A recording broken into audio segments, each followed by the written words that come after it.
Praise the lord. ప్రభువైన యేసు క్రీస్తు నామములో మీ అందరికీ ఉదయకాలపు శుభాలు తెలియజేయుచున్నాను. ఈరోజు దేవుడు మనకు అనుగ్రహిస్తున్న అతి శ్రేష్టమైన వాగ్దానము మీకా 7వ అధ్యాయము 19వ వచనాన్ని చదువుకుందాము.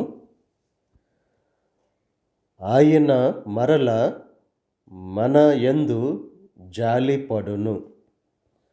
ఈరోజు అతి శ్రేష్టమైన వాగ్దానం దేవుడు మనకు అనుగ్రహిస్తున్నారు.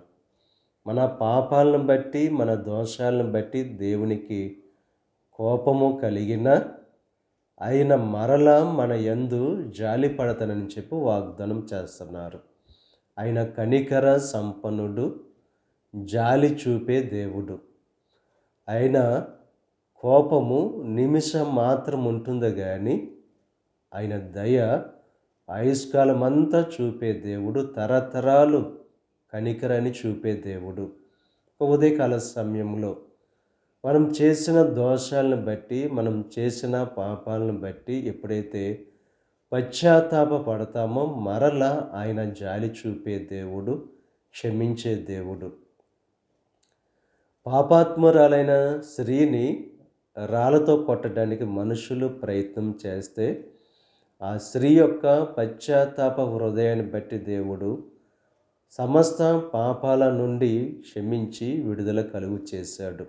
ఉదయకాల సమయంలో ఎవరైతే చేసిన దోషాలను బట్టి, పాపాలను బట్టి పశ్చాత్తాప పడతారో ఆయన త్రోసివేసే దేవుడు కాదు, వారిని క్షమించి వారి యందు మరలా జాలి చూపించే దేవుడు గనుక ఈరోజు పశ్చాత్తాప హృదయం కలిగిన వారుగా ఉంటూ దేవుడు అనుగ్రహించే ఆ కృపను పొందుకోవలసిందిగా ప్రభు పేరట మిమ్మల్ని కోరుచున్నాను. దేవుడు మిమ్మల్ని దీవించి ఆశీర్వదించి ఆయన కృపను మీ యొక్క జీవితాల్లో బహుగా విస్తరింపచేయునుగాక. ఆమేన్. ప్రార్థన చేసుకుందాం. పరిశుద్ధుడా, మహోన్నతుడా, సర్వశక్తిమంతుడైన యేసయ్య, ఈ ఉదయకాల సమయంలోను అనుగ్రహించిన అతి శ్రేష్టమైన వాక్యాన్ని బట్టి నీకు స్తుతులు చెల్లిస్తున్నాం దేవా. ఈ ప్రార్థనలో ఏకీభవిస్తున్న ప్రతి ఒక్కరిని దీవించండి, ఆశీర్వదించండి, వారి యందు నీ కృప చూపించండి దేవా. ఈరోజు తలపెట్టిన ప్రతి కార్యాన్ని సఫలం చేయండి.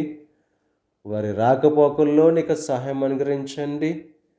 వారి చేయుచున్న ప్రతి ప్రయత్నాన్ని సఫలం చేయండి. వారి యొక్క జీవితాల్లో ఏదైతే నీ నుండి ఆశిస్తున్నారో దేవా, వారి ఆశలన్నీ తృప్తిపరచండి.